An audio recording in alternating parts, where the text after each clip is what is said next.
there, and welcome back to the Connected Ministry series. Thanks for joining us. I am really excited for today's conversation because recently I had the opportunity to sit down with Brad Lomenick. He's an author, a leadership consultant, and he's also the former director of the Catalyst movement. But guys, more than that, Brad has spent more than 25 years in what he calls his sweet spot. That is, for him, creating meaningful connection for ministry leaders, influencers, and leaders across the faith ecosystem. In this episode, we're going to talk to Brad, and he will unpack this idea of calling. Yes, I know we've heard the term before, but the way that Brad shares his understanding and his experience around it is really incredible. And he's going to help you understand how everyone can stand in their calling, even if your assignments in life are changing. So this is one of my favorite conversations, if you can't tell how enthusiastic I am, and I really hope that you guys enjoy it too. But before we jump in, go ahead, like this video and subscribe so you never miss an update. This series is brought to you by Gloo, the tech platform that connects ministry leaders like you to resources, people, insights, and funding so your people can flourish and your organization can thrive. If your church is looking to build a more connected ministry, Gloo is here to help. Visit gloo.us and you can get started with curated resources from great partners like Carey Nieuwhof, Barna, the Worship Initiative, and more. But here's the bonus. You can also get free texting. And if you're not using free texting to engage your people, you're still using email, you are missing out on a huge and very effective way to engage your community. So go to gloo.us. You can get free texting. You can also get tools like ready to deploy assessments so that you can better know your people. All of that is on gloo.us. Head over there to get started. All right, so what is your calling? And how can you move to a place where you're the only one in the world who can do what you uniquely do well? I hope this episode inspires you to move closer to that. Let us know how you like it in the comments. We'd love to hear from you. And now here's my conversation with Brad Lomenick.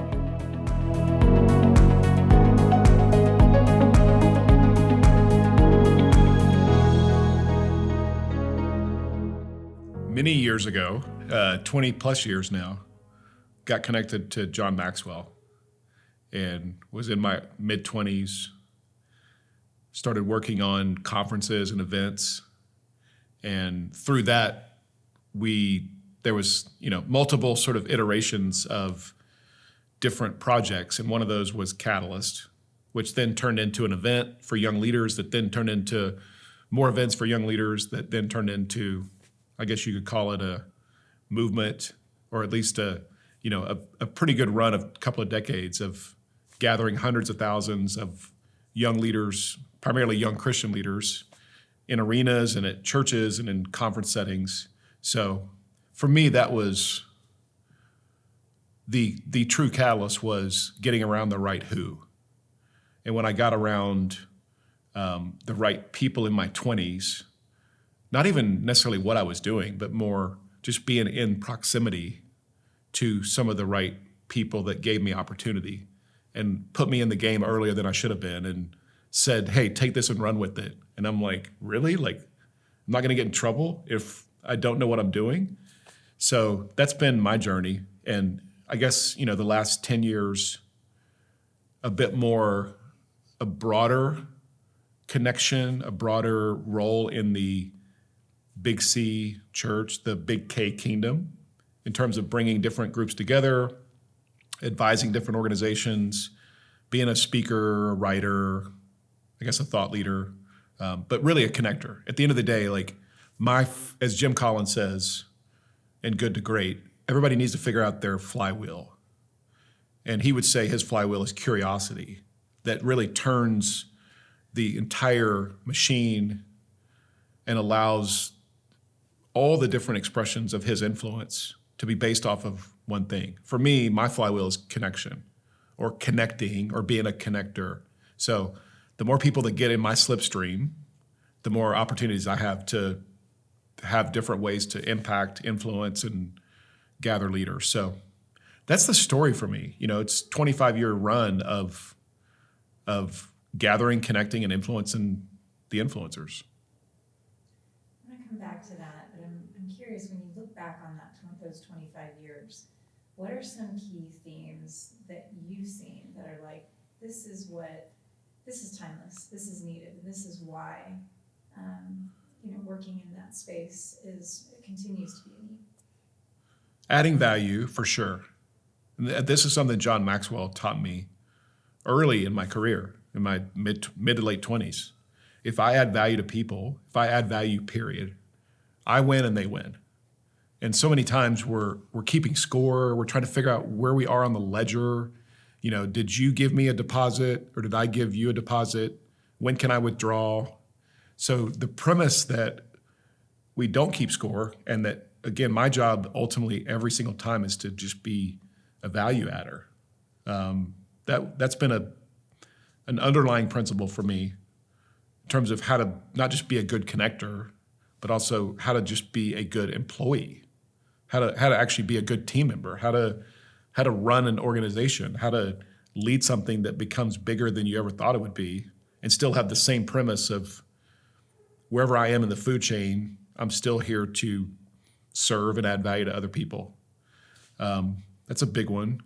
Another one would be the idea that I keep moving, or I've kept moving towards, I would say, an intersection point vocationally where I can sort of be the only person, perhaps in the world, that can do this thing. And I think for me, this is a Kevin Kelly quote, who started Wired magazine, and the maverick, the maven. He says, don't just try to be the best, be the only. And if you have trouble telling your family or your friends, trying to explain to people who might even know you well, like what you do, that's actually a good thing. So how do I not copy and paste and just show up in the same role that is, again, it's like at some point we level off in our pursuit of the ultimate expression, whether it's because of distractions or we get bored, but this idea that I'm going to keep moving towards that sweet spot my entire vocational life. And hopefully I hit it. I think at this point for me, Nancy, like I've found that place that only I can do what I do, and that I might be the only person in the world that can actually live out the sense of calling, assignment in this season. And I used to think that was a bad pursuit. Now I think it's a really healthy pursuit. Okay, that sounds really appealing. And I bet as leaders are listening to this, the next logical question is how? What are some basic tenets or steps to take to move toward that kind of pursuit? Wrestling down calling and assignment is, for me, really paramount around that. And what I mean by that is, if you think about a framework, especially if you're early in your career, but any point in your career, and we're talking about vocation here, really like the expression. If I think about calling and assignment, assignment for me is what, calling is much more the why or the direction. So for me, when I got clear on calling in my mid-20s, late 20s, this idea that my sense of purpose or direction, the riverbanks for me, is I gather, connect, and influence influencers. That's riverbanks. Now within that river, I can be an author, I can lead a conference movement, I can work in a management consulting advisory agency, I can speak. There's lots of different assignments, the outlet, the what, that all reflects then this sense of direction for me. So that's really helpful in clarifying. The sooner that leaders get a sense of that early in their career, earlier the better, it gives you a runway. And so many times we're telling, especially younger leaders, figure out your what. What are you going to major in? What's going to be your job? And I would say the best way for you to discover and start and move towards the intersection is you have to have a lot of different seasons of experimentation. to then reverse engineer. So this idea that you got to find the one thing is so not helpful early in your career, because you're like, I don't know yet. I have no idea. Like, I don't know if I'm good at investment banking, or if I should go into finance, or I kind of like law. I feel like I could, be a salesperson. So you have to reverse engineer based off of seasons of experimentation. So helpful advice would be say yes. The more yeses you have over the course of your lifetime, the more you can find the best yes, right? So again, we always will say to somebody, find your yes early and then just stay there. That might happen, but those people are few and far between. Most of us have to have like 20 or 30 yeses to then go, oh, now based on all of that experimentation, there's a few of those that I feel like are really the true sweet spot. But I wouldn't have known, like if you would have said to me when I was 22, 25 years from now, what is the best yes for you? I would have never painted the picture of what I'm doing right now. I didn't even know it was possible. I didn't know that it was an option, right? So the only way I can get there is by just following the breadcrumbs of the next step. And that's so hard for people because, especially today, we're paralyzed by so many choices early in our career that we end up just not wanting to do anything, which is why we have so many 20-somethings that are anxious, they're depressed, they're feeling this weight because there's so many options and they don't know which option to pursue. And my advice is, well, just start moving and start pursuing some of them and you'll figure it out. Again, you'll reverse engineer it, figure it out on the back end. A lot of church staff have incorrect framework on this because they've been told their whole life, your calling is to, Rehoboth Baptist in Coshocton, Ohio. They'll use that language. They'll say, well, I'm called to this new church. That's incorrect language. It's wrong vernacular. No, you're assigned to that particular church, because what happens in 3 years when you get another opportunity to go to another church and you say yes to that? So they have to first figure out that the language they've been using is incorrect. It's not wrong. It's just wrong vernacular, because your calling is not to that particular church in that location. Your calling is probably bigger than that. Your assignment might be there. So that's step one. I think a lot of church staff, they've never wrestled down the hard work of figuring out, well, what are you actually the best in the world at? From a talent side, from a DNA, from the way God's wired you, from the things that wake you up at night, the things that you truly are now self-aware around. What is it that is so true about you compared to what is it that's so true about all of us as Christians? Does that make sense? So the premise that I've got to do the hard work as a leader, but also as a pastor, as a staff member, but also just as a human, to know, wait, what did God DNA wire me with?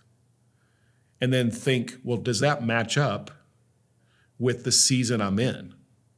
But sometimes we give ourselves permission to not be wired, but feel still this sense of connection to being on a staff at a church because, well, isn't that just the right answer? Maybe, but maybe you're in the wrong seat on the bus. And business people do this, marketplace people do this because they have to. You can't stay in a role within the marketplace at a company just because you feel connected to it, right? You're probably not going to be good at it. Your results are not going to be the best. You're going to feel a disconnection to it. You're going to wake up like, oh gosh, I got to go do that again. So I think for so many church leaders, they need to just be really okay with asking that question. And sometimes the answer is you might not even need to be on staff. But we don't want to talk about that because that feels really weird to say, there should be another lane for you. But to me, it all comes back to, am I doing the hard work of discovering, understanding? This is why personality test, anything out there that can help you be more self-aware and really understand the way you've been wired, take them all. Because you have to do the hard work of figuring that out for yourself. So many times we're waiting on an organization to tell us, and the organization doesn't even know or doesn't even feel the weight of that. And then you sit there for 10 or 12 years. I mean, take the average youth pastor, and I love youth pastors, right? But the 32-year-old, the 34-year-old youth pastor who looks around and goes, I kind of got this job when I was in college. I was 22. I was pretty good with kids. The senior pastor just felt like there's a warm body, put them in there. Then I'm a starter, I'm a builder. I end up building a youth ministry, which is great. And now I'm 10 years into my journey, and I'm kind of scared to actually ask these questions because it might require me to, make a major shift in my life. But I think that's actually exciting. And we should always give ourselves permission to, again, do that hard work of figuring out, was this the season I need to be in? Do I need to switch seats? So I'll stop there, but I could go on about this for a while because I just think it's been a taboo in many ways in a lot of places. Because the answer from, again, those who we probably learned from and the church in general would be, well, you're called to be here, period. And you should just be thankful that you have this opportunity to be part of this team and this staff. And that's true, but it's only partially true. We have to still give people permission to look around and go, well, am I really wired to do this? It's just because otherwise you might be a great lay leader. You might be the person that shows up and has another job, but still contributes equally as much as somebody who's not paid. I'm stopping there. You're scratching on some disruptive thoughts. Yes, I know. Because I get in trouble for these kinds of. That's okay. You're not going to be in trouble. I won't get to the principal's office. No. The question I'd have, and really, if the goal here is to help listeners, yeah, they're hearing this and they're going, "That's scary.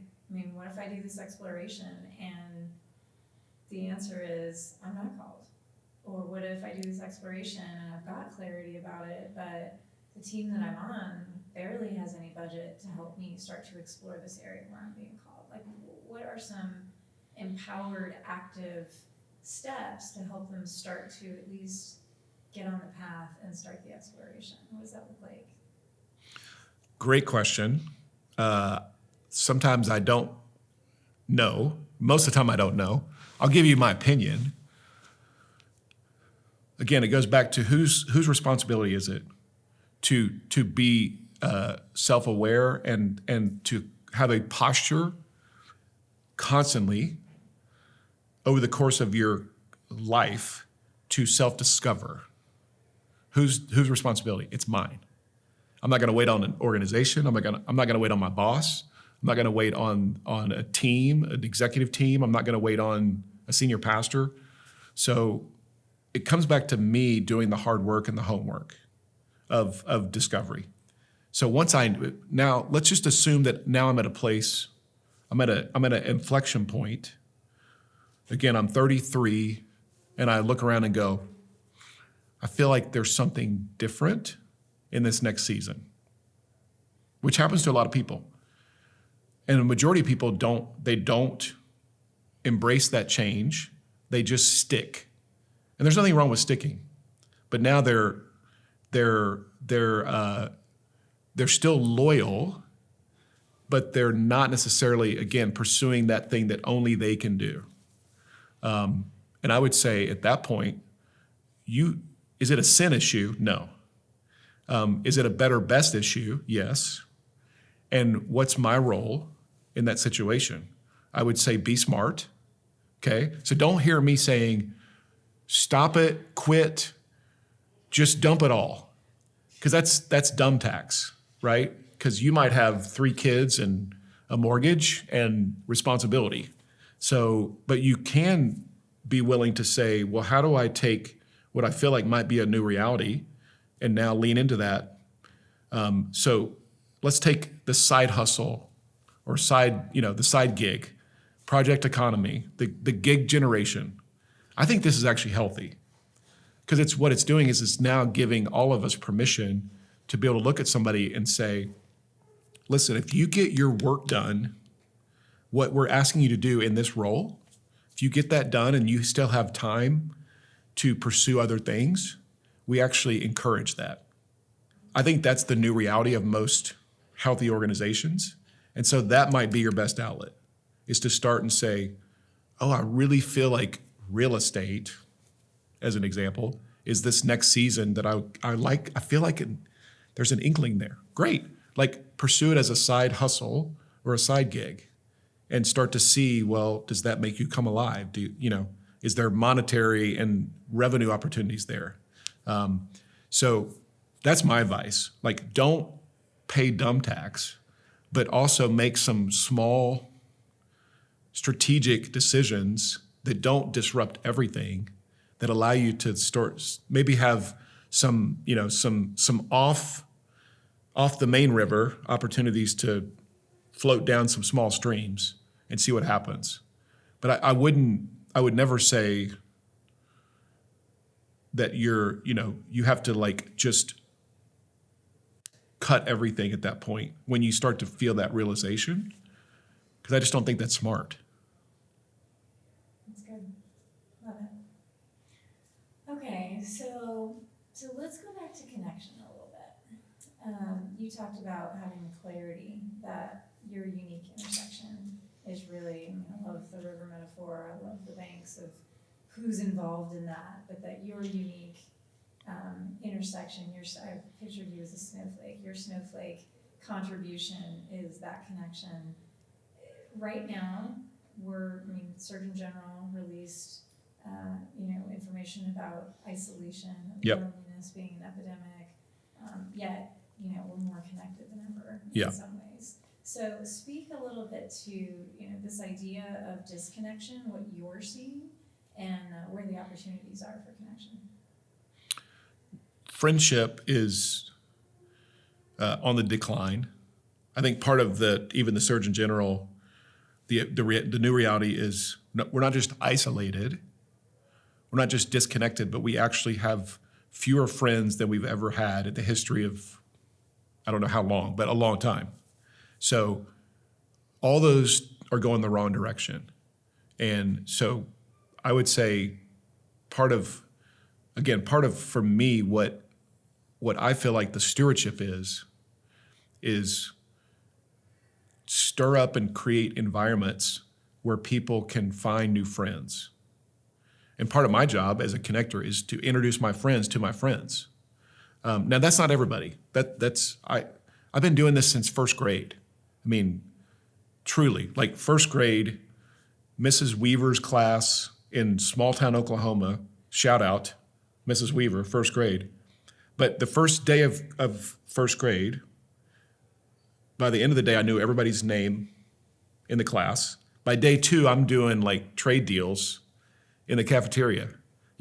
Somebody brought Twinkies and somebody else has got Doritos, and let's bring these together. Let's get a chocolate shake, and we'll get the cafeteria lady to So nobody told me that was how I got ahead in first grade, but it was natural DNA wiring in me.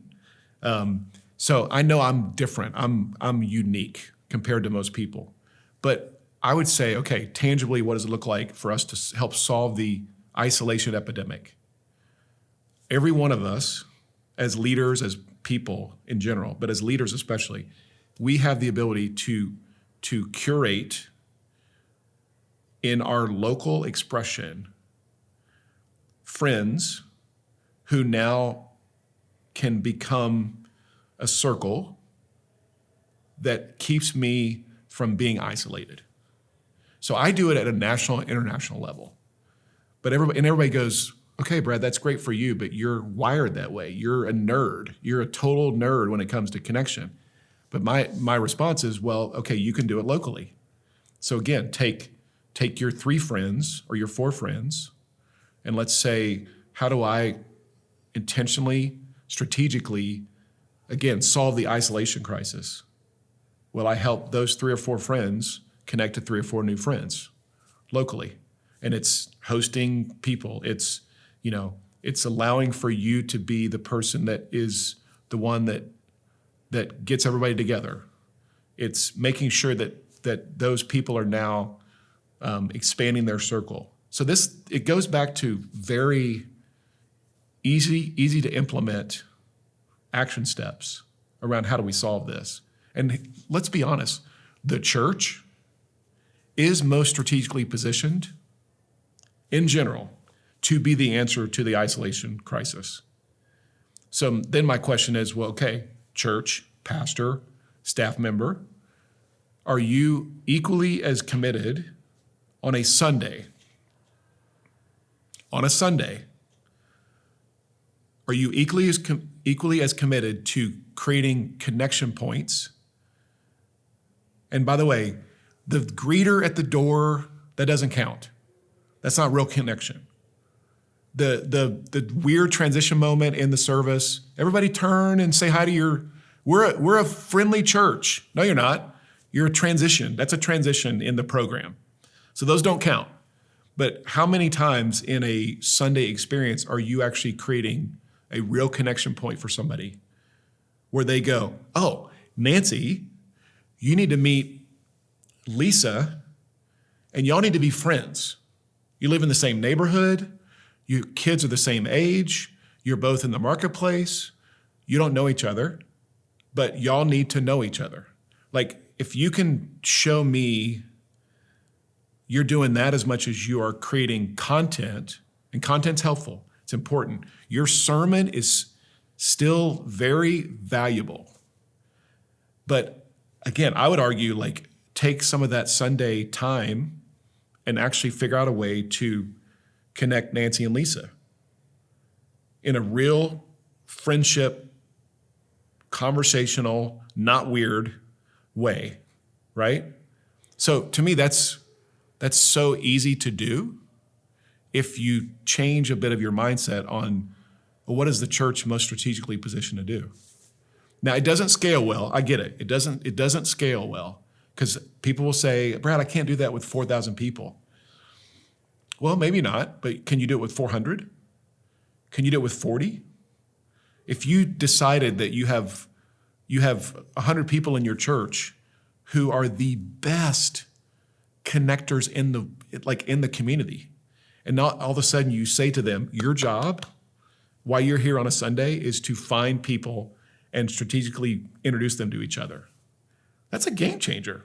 And all of a sudden now they walk in and they're like, I have a job, I have a role that I actually am good at, compared to I'm at the door like, welcome to church. And don't get me, that's important, but you're not actually creating real community because you're friendly.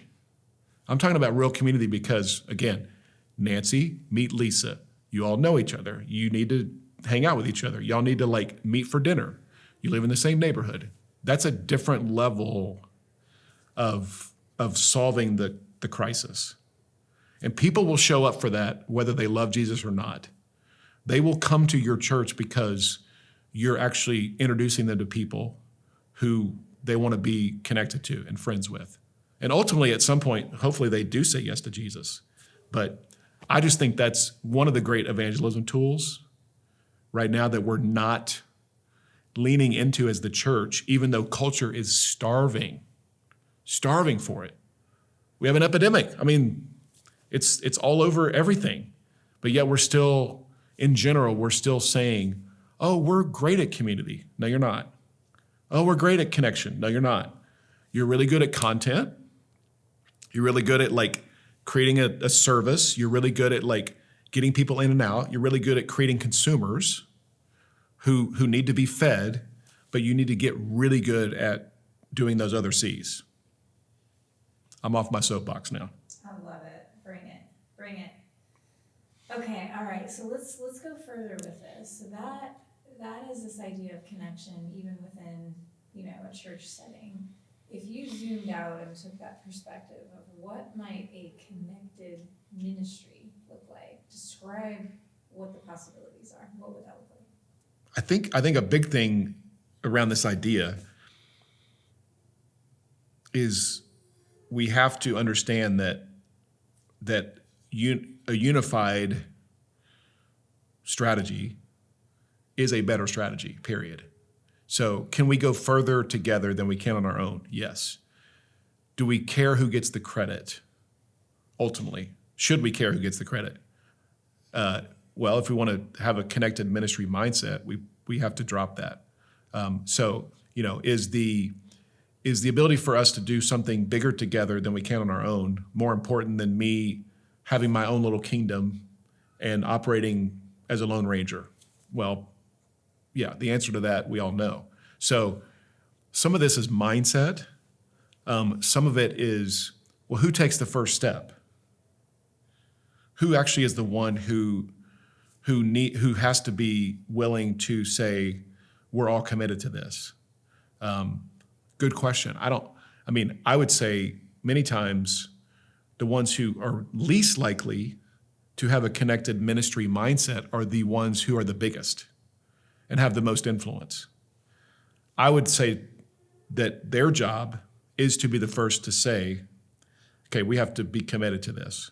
We said this over the years at Catalyst. We were a big fish in a small pond in terms of the Christian leadership conference world. But once we became the biggest in the space, we felt like our job was now to demonstrate to all the other players that we were willing to be collaborative. We were willing to be the first to say, hey, we'll talk about your thing, even though you may not talk about ours. We were willing to cross the bridge and go to the other side of the river compared to, because once you get big, you kind of think, well, we're the big fish, so now everybody should come to us. And we kept saying, no, our job is still to go across and bring people back over the bridge for collaboration. And many times we were giving permission to other organizations, and they were going, wow, like if you all are willing to do this, then I guess we should be too. So I would challenge, again, any organization that is the biggest game in town, the biggest game in the region, the biggest game in their industry, the biggest game in their niche, the biggest game in the country, that, okay, once you're there, your job is now to set the tone and be the example. Because I do think this has to flow from the people with the most power. And power is a reality, but what do I do with that? I feel like my job, if I have power, is then to leverage that power for somebody else in the room. I don't know whose quote it is, but it may be an Andy Stanley quote, or I think it is Andy Stanley. His quote is, what do you do when you're the most powerful person in the room? You leverage that power for the benefit of others. You actually leverage, you appropriately push power into other people's hands. Compared to that, my job, once I arrive, many people think that my job is just to hoard power and own it and protect it and keep everybody else from it. Just the opposite. So again, I'm thinking about your question as I'm answering it, but a connected ministry model, connected ministry mindset, big C church, big K kingdom, is distributed power that now helps all who are part of that ecosphere. What's the vision that you have for leaders in 2024? 2024 2024 is geared up to be hopefully an exciting, but also, not without its challenges. You're saying it nice. Exciting. Yes. Exciting. Yes. Yeah, there's ripe with opportunity. Yes. So what would you say to leaders that are just really wanting to be intentional in 2024? And then what's a piece of advice that you'd give them to equip them to do that well? And are you bringing it up without bringing it up in terms of what's happening in 2024? I want it. Yeah.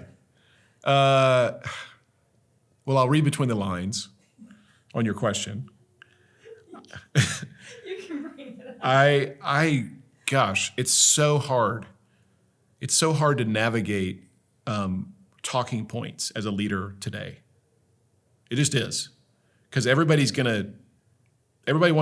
the people want to cancel you, and half the people want to embrace you, whatever you say. My advice is this, in general, to especially the 2024 election year. We're dealing with a lot of division. We're dealing with a lot of grandma's mad and grandpa's mad and Uncle Ted is upset and nephew Billy is got a whole different perspective. And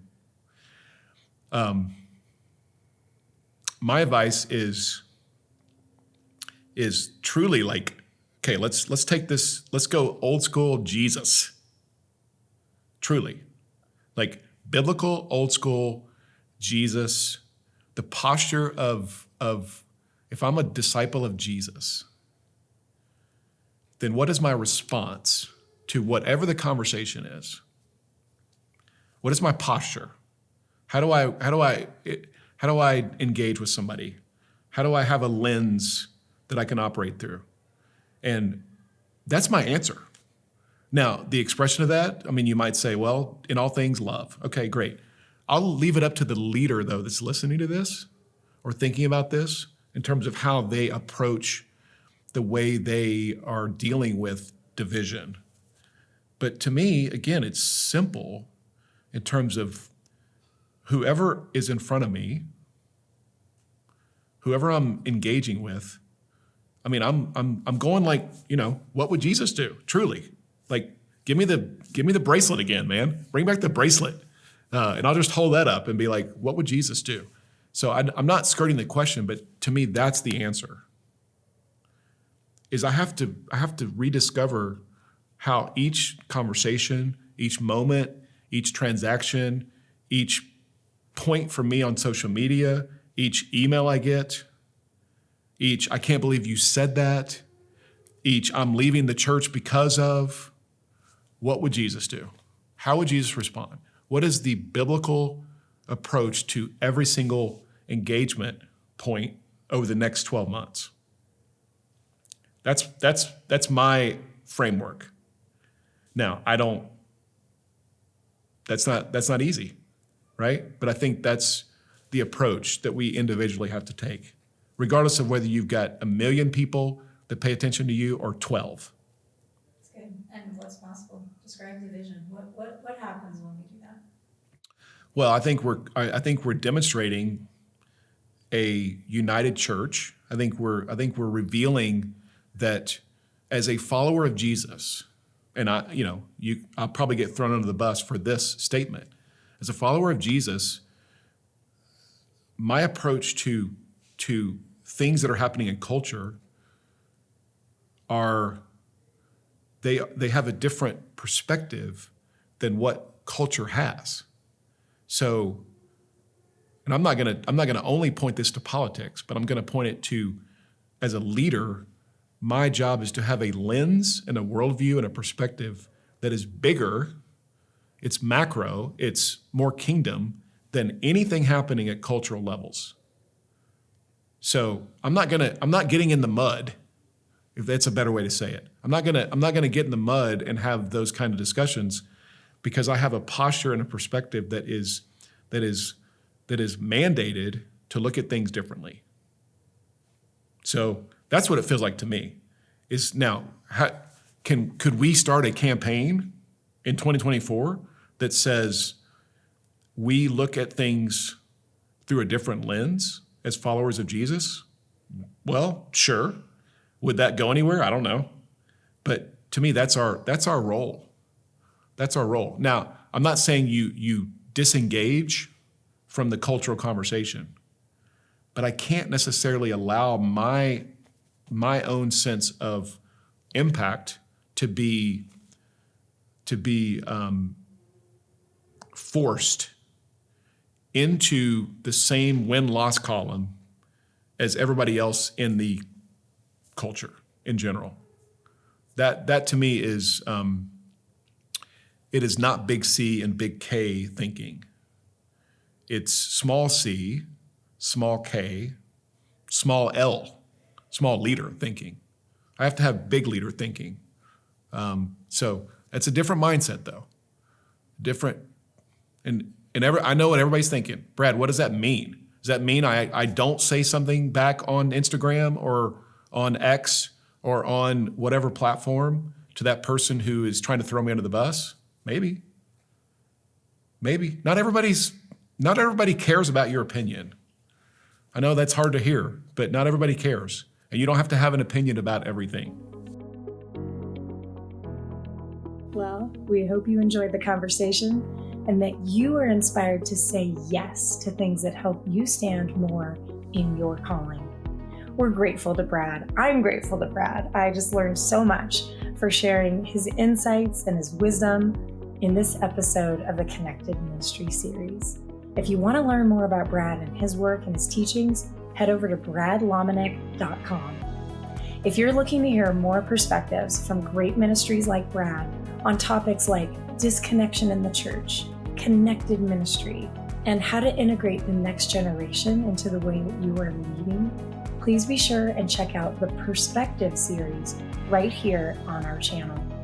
Thanks for watching, and we'll see you next time.